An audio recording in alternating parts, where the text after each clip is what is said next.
Guys, it's beer kegging day.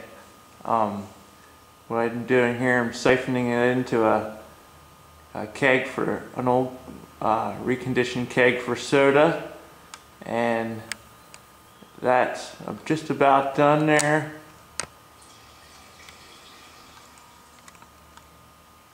And what I did here is I got my CO2 container out and I set the gauge up on the right for 30 pounds of pressure.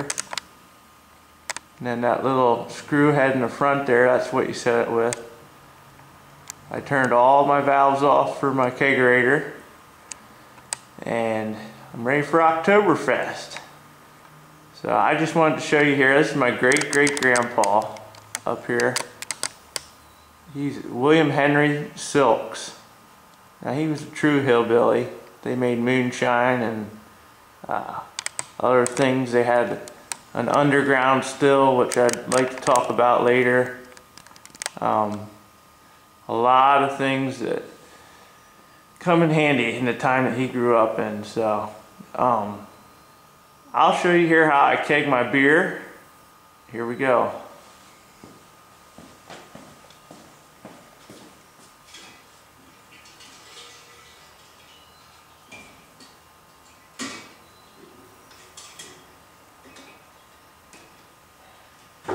Make sure this is pretty empty. I'll just put it in the sanitizer. That beer makes it a little dirty though. But in the sanitizer I have my caps sanitizing. I sanitize these kegs too with Star San.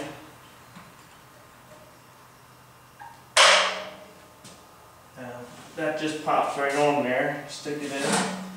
Now, I grab my CO2 line. All my valves are off. I gotta turn the one on for this CO2 line.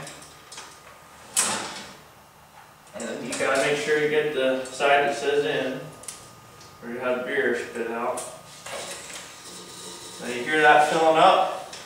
That'll do that for a while.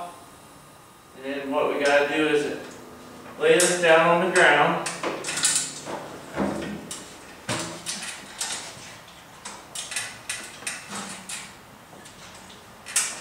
And I sit here. And once you hear that fill up, you got to rock it back and forth. 10 minutes sometimes works, maybe 15. Usually 15, but 20 minutes is a good safe bet. Sit here and rock the keg, and then finally is carbonate it.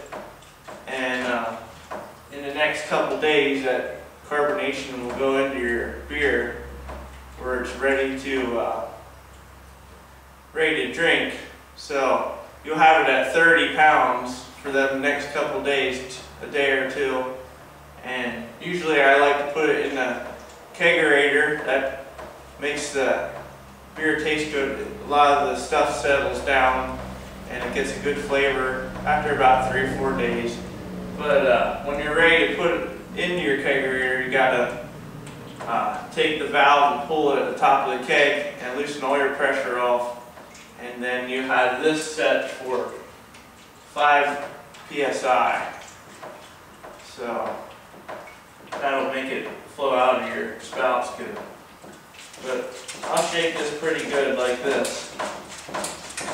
You'll hear the air come in as you're shaking it. But that's basically how you keg. Not a whole lot to it.